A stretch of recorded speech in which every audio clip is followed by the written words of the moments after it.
श्री स्वामी समर्थ, श्री गुरुदेव दत्त, श्रीपाद बाबांकी जय. श्री गुरुचरित्र अध्याय 49. श्री गणेशायनमा नामधारक शेष सगुण सिद्ध मुनीचे मुनी ते नमन करून विनवी तसे कर जोडून भक्तिभावे करून या त्रैमूर्तीचा अवतार झाला वेशधारी नर राहिला प्रीती गाणगापूर कवन क्षेत्र म्हणून या भूमीवरी प्रख्यात तीर्थे असती असंख्यात समस्त सोडून येथ काय कारणे वास केला अश्विन वद्य चतुर्दशी दीपमाळे पर्वणी श्री गुरु म्हणती शिष्यांशी स्नान करावे त्रिस्थळीचे गया प्रयाग वाराणसी चला यात्रे कलत्रपुत्रसी विप्र म्हणती श्री गुरुशी आडती करणे म्हणून या ऐकोनी श्री गुरु हसती ग्रामाजवळे तीर्थे असती करणे न लागे तुम्हा आडती चला दावीन तुम्हासी ऐसे म्हणून भक्तांशी गेले अमरजा संगमासी स्नान केले महर्षी शिष्यांसहित श्री गुरुमूर्ती श्री गुरु म्हणती शिष्यांशी महिमा अपार्या संगमासी प्रयाग सम्मान पर्यसी षटकुळामध्ये स्नान करणे विशेष भीमा नदी उत्तरेवाय अमरजा संगम मनोहर आहे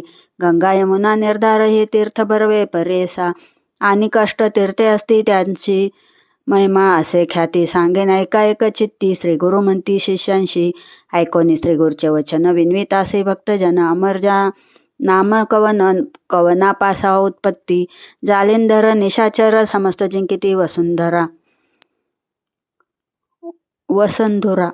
पराभविले इंद्रपूर समस्त देव पळविले देवा दैत्यांशी झाले युद्ध सुरवर मारिले बहुविध इंद्रे जाऊनी प्रबोध ईश्वरा प्रती सांगितला इंद्र म्हणे ऐक शिवा दैत्य मारले सकळ देवा शीघ्र प्रतिकार करावा म्हणून चरणी लागला आम्ही मारिता दैत्यांशी रक्त पडे भूमीसी अखिल राक्षस बिंदूंशी अधिक निपजती भूमीवरी स्वर्ग मृत्यू पाताळ सर्व भरले दैत्यकुळ मारले आमचे देव सकळ म्हणून आलो तुझ पासी ऐसे वचन ऐकोनी ईश्वर प्रज्वाळला मनी निघाला रौद्र होऊनी दैत्य निर्दाळन करावया इंद्रविनमी ईश्वरासी स्वामी माराल दैत्यासी जीवन आणवया देवांशी उपाय काही करावा संतोष निगर्जा रमन अमृत वचन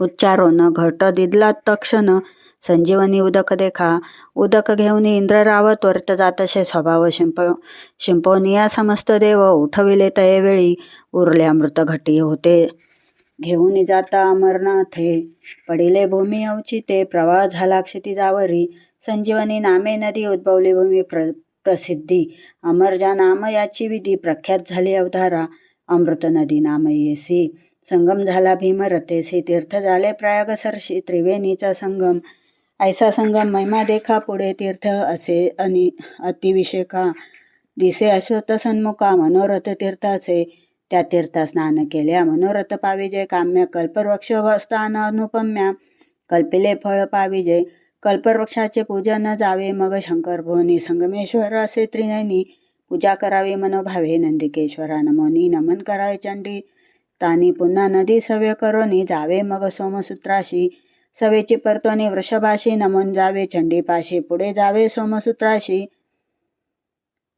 येणे विधी प्रदक्षिणा ऐसे प्रदक्षिणा देखा 3 वेळा करून ऐका वृषभ स्थानाशी घेऊन निका अवलोकावे श्री शिवासी वामहस्ती वृषंधरोनी तर्जनी अंगुष्ठ शिंगी ठेवून पूजा पाहावी तो निनयनी इंद्र समान होय नर पुढे तीर्थ वाराणसी अर्धकोश असे परिसी ग्राम असे नागेशी तेथून उद्भव असे जाणा त्याचे असे आख्यान कथे नव्हे प्रत्यक्ष जाण होता एक ब्राह्मण भारद्वाज गोत्राचा विरक्त असे ईश्वर भक्त सर्व संग त्याग करत आपण असे अनुष्ठानित सदा ध्याय श्री शिवाशी प्रसन्न झाला चंद्रमौळी सदा दिसे दृष्टीजवळी विप्र आल्हादे सर्व काळे देह विसरोनी हिंडत असे लोक म्हणती पिसात्यासी निंदा करती भोवसी दोघे बंधू असती तयासी नामे त्यांची अवधारा एकाचे नाम असे ईश्वर दुसरा नामे पांडुरंगेश्वर बंधू ते केला अभेर आपण निघाले काशीसी ब्रह्मज्ञानी द्विजनिका पिसा म्हणती मूर्ख लोक बंधूशी म्हणे द्विज ऐक नका जाऊ काशीशी विश्वेश्वर असे मजजवळी दाखवीन तुम्हा ते तात्काळी आश्चर्य करती लोक सकाळी दाखवी म्हणती बंधुजन इतुके अवसरी विप्र गंगा स्नान करी ध्यानस्थ होता साक्षात्कारी ईश्वर आला तयाजवळी विनवित असे शिवासी आम्हा पाहिजे नित्य काशी दर्शन व्हावे विश्वेश्वराशी म्हणून चरणी लागला. ईश्वर भोळा चक्रवर्ती प्रसन्न झाला अति प्रीती दिसे काशी क्षेत्र निश्चिती. मणिकर्णिका कुंड झाले संगम झाला नदी भीमा तीर्थ काशी अति उत्तम आचार करता मनोधर्मा बंधू ज्ञाती म्हणती मग. श्री गुरु म्हणती भक्तजनांशी काशी तीर्थ प्रगटले ऐसी संशय न धरावा तुम्ही मानसी वाराणसी प्रत्यक्षही. ऐकोनी समस्त द्विजवर करती स्नान दान आचार तेथून पुढे येती गुरुवर सिद्ध सांगे नामधारका. आपुली भगिनी रत्नाबाईसी दोष असे बहुशी बोलावनी त्या समयासी पुसतासी श्री गुरुमुनी. ऐक पूर्व दोष भगिनी तू आलीस आमचे दर्शनी पाप तुझे असे गहनी आठवण करी मनात. ऐकोनी श्री गुरुचे बोला पाया पडे वेळोवेळ अज्ञान आपलं आपण मूड केवळात इतुके ज्ञान कैसे मज. श्री गुरु म्हणती ती याची आपले पाप मज पुसी व दिले 5 मार्जारांसी निनासी खून धरी आपुली. 5 मार्जारांचा घात लागले अनेक दोष बहुत ऐसे ऐकोनी पाये त्वरित श्वेतकुष्ठ झाले तिची.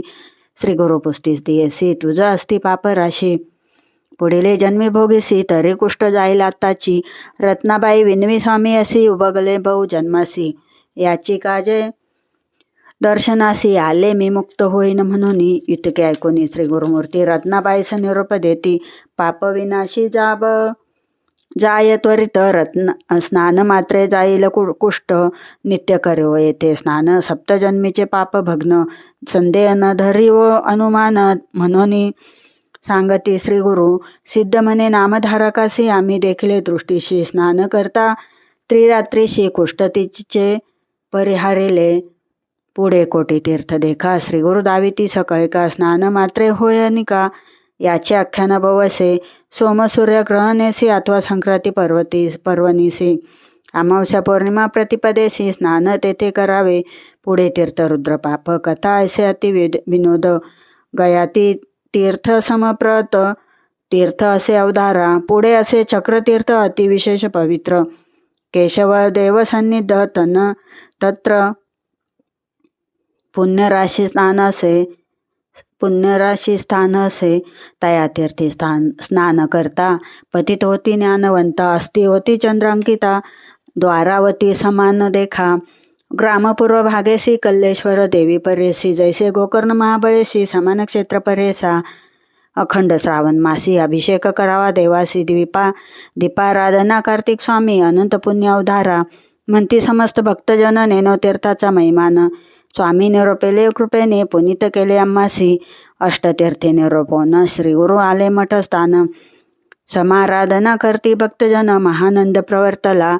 इति श्री गुरुचरित्रामृते परम कथा कल्पतरो श्री नरसिंह सरस्वत्युपाख्याने सिद्ध नामधारक संवादे अमरजा संगमे गंधर्वपुर तीर्थमहिमा निरूपम. नाम 49 श्री गुरुदत्तात्रयार्पणमस्तु. श्री गुरुदेव दत्त. ओवी संख्या 63.